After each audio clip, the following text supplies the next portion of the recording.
Shalom అండి, అందరికీ good morning. Praise the lord.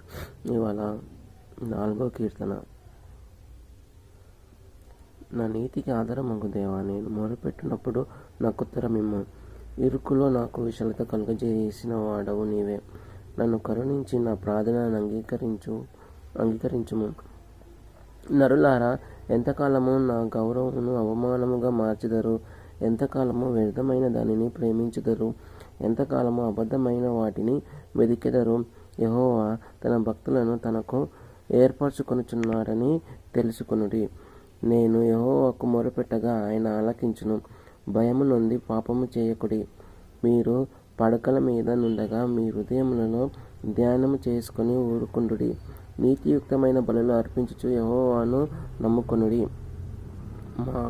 మాకు మేలు చూపువాడెవడని పలుకువారనేకులు.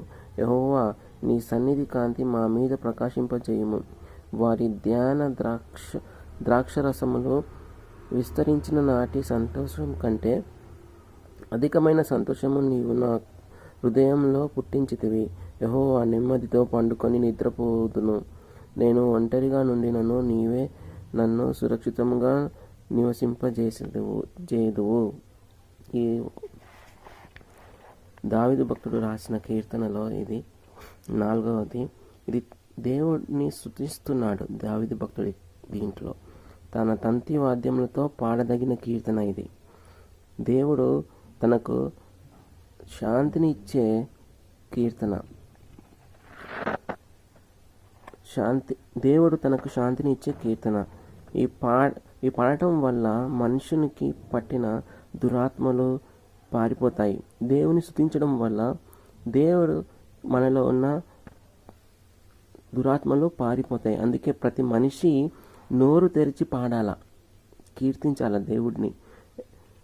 అందుకే దేవుడు అన్నారుగా, పూర్ణ మనసుతో, పూర్ణ ఆత్మతో, పూర్ణ శక్తితో, పూర్ణ బలముతో నీ దేవుడైన యెహోవాను సేవించండి అని వాక్యం సెలవిస్తుంది. కాబట్టి మనం ఎప్పుడు కూడా దేవుణ్ణి ఆరాధించినప్పుడు మనలో ఉన్న దురాత్మలు వెళ్ళిపోతాయి.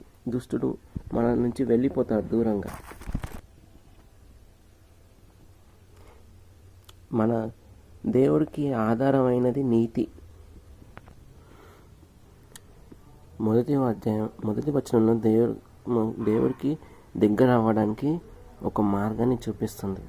దేవుడికి ఆధారమైనది నీతి. నీతిగా ఉండడం అనేది దేవుడికి ఎంతో ఇష్టం. దేవుడు నీతిమంతులను వదిలిపెట్టాడు. దేవుడు